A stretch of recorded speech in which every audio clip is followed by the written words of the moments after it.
Em um mundo de ideologias pós-modernas que controvertem acerca da existência de conceitos morais como bem e mal, encarando a consciência humana como mera construção social, Hubert Seipel foi além dessas discussões. Ele não só sabia que tinha uma consciência, como resolveu vendê-la por um preço nada módico para o governo russo. Segundo documentos vazados do sistema financeiro do Chipre, o jornalista alemão recebeu nada menos que 600 mil euros para publicar um livro impulsionando as narrativas de Moscou para o público europeu. Essa quantia, convertida em moeda nacional, seria o equivalente a 3 milhões de reais. O pagamento seria para a publicação de um livro sobre a situação política russa, obra lançada no ano de 2021 com o título O Poder de Putin, em alemão Putins Macht. Seipel ainda publicou, em 2015, livro com a mesma temática sob o título Putin, O Poder Visto de Dentro, em alemão Putin, Innen Ansichten der Macht. Além de livros, o jornalista produz documentários para a emissora alemã NDR, por meio dos quais transmite ao público alemão uma série de entrevistas com o governante russo. Em 2021, durante uma entrevista na rádio, Hubert foi perguntado se havia recebido algum pagamento para fazer cobertura favorável ao governo russo. Ele negou de forma enfática e com pose de indignação. O propagandista teria recebido esses valores de uma offshore mantida por Alexei Mordashov, oligarca pertencente à órbita do poder de Moscou, tendo sido testemunha contratual o advogado Dmitry Fedotov, que trabalha para Mordashov. As notícias que circulam sobre o método de propaganda nas redes sociais já denunciavam a existência de uma rede pulverizada de perfis dedicados a repetir os mesmos tópicos da agenda de Moscou, sendo que recentemente houve até mesmo confissão da existência de fábricas de trolls, cuja função seria a massificação de postagens voltadas a influenciar a opinião pública doméstica e estrangeira. Na ocasião, Yevgeny Prigozhin, que posteriormente viria a se tornar inconveniente ao Kremlin, talvez por ter o hábito de falar em demasia, confessou que não só mantinha uma fábrica de trolls, enganando os inimigos ocidentais, como continuaria a enganá-los no futuro. Não obstante, o caso de Seipel é de uma figura pública, aparentemente imparcial, que se apresenta na condição de especialista para o público geral. Ele teria acesso fácil ao presidente russo para entrevistas, contando com o diferencial de ser um dos poucos que conhecem Vladimir Putin tão bem, podendo se gabar de tê-lo encontrado mais de 100 vezes. O propagandista tenta se defender, apesar de confessar ter mesmo recebido valores, não confirma o montante recebido, acrescentando ainda que faz exigências aos contratantes que garantem a sua independência e imparcialidade para elaborar os escritos. Perguntado se as pessoas que integram a sua equipe de reportagem não questionaram esse vínculo, o propagandista respondeu que ninguém nunca havia perguntado nada sobre relação alguma. Contra as acusações de propagandista, ele rejeitou a ideia de ser um agente de influência do Kremlin, já que não teria sido pago por nenhum órgão oficial do governo russo. O dinheiro não veio de nenhum órgão de segurança ou de Estado, disse o propagandista. Durante o período de transição da União Soviética para a Federação Russa, houve um programa controlado de privatizações pelo qual o poder central logrou formar vários de seus mega-empresários. Por uma via indireta, aparentemente desvinculada do governo, essas fortunas capitalistas poderiam celebrar contratos mundo afora atendendo aos interesses da nomenclatura neocomunista e seus ditames. O pacto entre a FSB, KGB e os novos ricos era a bipartição entre poder político e poder financeiro.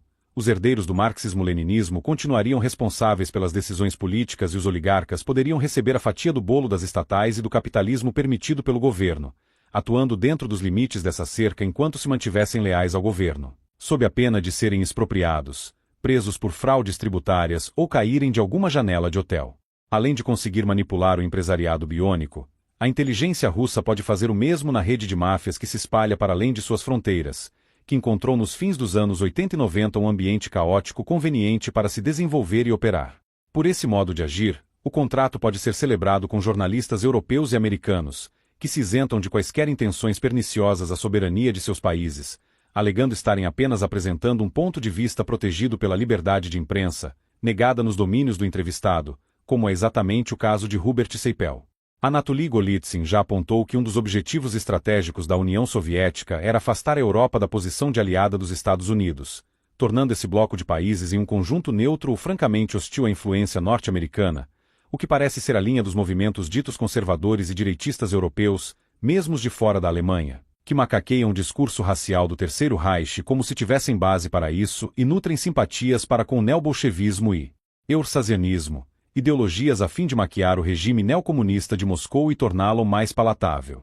Já em 1984, Golitsyn elencava entre os objetivos do eurocomunismo a penetração no Ocidente de técnicas de desinformação, já testadas em sua eficácia, para sugerir a evolução dos partidos eurocomunistas em partidos nacionais independentes e liberalizados a fim de preparar o terreno para uma eventual liberalização na União Soviética e na Europa Oriental e para a promoção massiva da dissolução da OTAN, do Pacto de Varsóvia e da presença militar americana numa Europa neutra e socialista, p. 337. 338. O mundialismo da ONU aglutina as nações com base na lábia, suborno e ideologia, mas a tradição comunista, que é muito mais velha, pode fazer o mesmo e não há razão para descartar uma abordagem pacífica, trazendo para o seu lado os países europeus também com base na lábia, suborno e ideologia. A Alemanha é uma das peças principais para se atingir o objetivo de vitória dos comunistas. Assim era antes mesmo de a OTAN vir a existir, quando Karl Marx prognosticava o triunfo da Revolução, ou ainda, anos depois, quando Alexandre Dugin lamentava que nacional-socialismo não tenha se aliado à União Soviética numa frente única anti-ocidental. O discurso produzido pelo propagandista Hubert vem a calhar nessa tentativa de aproximar as correntes europeias ao regime de Moscou, e esse escritor é apenas um dos agentes de influência desmascarados, pois muitos outros continuam repercutindo uma imagem de possível harmonia entre os sentimentos nacionais e uma tradição inveteradamente comunista. Em seu livro de 2021, Seipel inicia descrevendo o movimento de caças bruxas que ocorreu em Salem, nos Estados Unidos, extraindo desse quadro um ambiente de fanatismo, para então fazer uma analogia com as denúncias feitas pelo senador norte-americano Joe M. McCarthy, o qual atuaria numa atitude anticomunista histérica que só poderia ser explicada com base em fatores psicológicos da mentalidade perturbada do senador.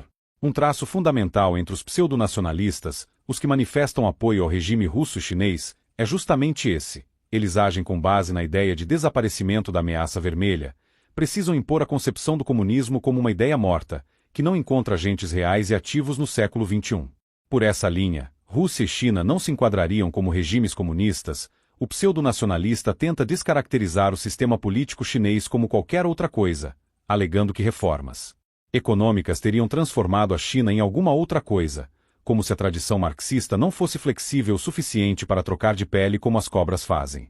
Somente com base nessa imposição, a de considerar o anticomunismo uma posição antiquada e vazia, típica do fanatismo protestante contra as bruxas de Salem, é então possível trabalhar a imagem da Rússia sem a mácula dos gulags, sem um sistema totalitário assassino que conta com cerca de 100 milhões de mortes, sem tendência internacionalista, sem financiamento a terrorismos e fomento a cartéis de drogas. Em suma, o regime criminoso é simplesmente deixado de fora da equação ou considerado tão criminoso quanto os regimes ocidentais supostamente seriam.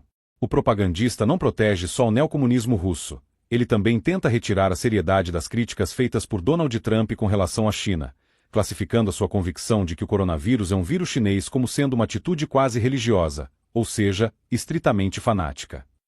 Certamente não devemos esperar que Seipel tenha desapontado o cliente que pagou pela elaboração da peça de propaganda. No documentário, Vladimir Putin aparece caçando veado vermelho na Sibéria, dirigindo por Moscou em sua limusine ao lado de Seipel, em outra cena tendo a orelha lambida pelo seu cachorro, além de aparecer jogando hóquei. Segundo o The Guardian, o documentário foi visto por 1,85 milhões de pessoas quando primeiramente foi veiculado em 2012 e repetido cerca de 51 vezes na rede alemã NDR.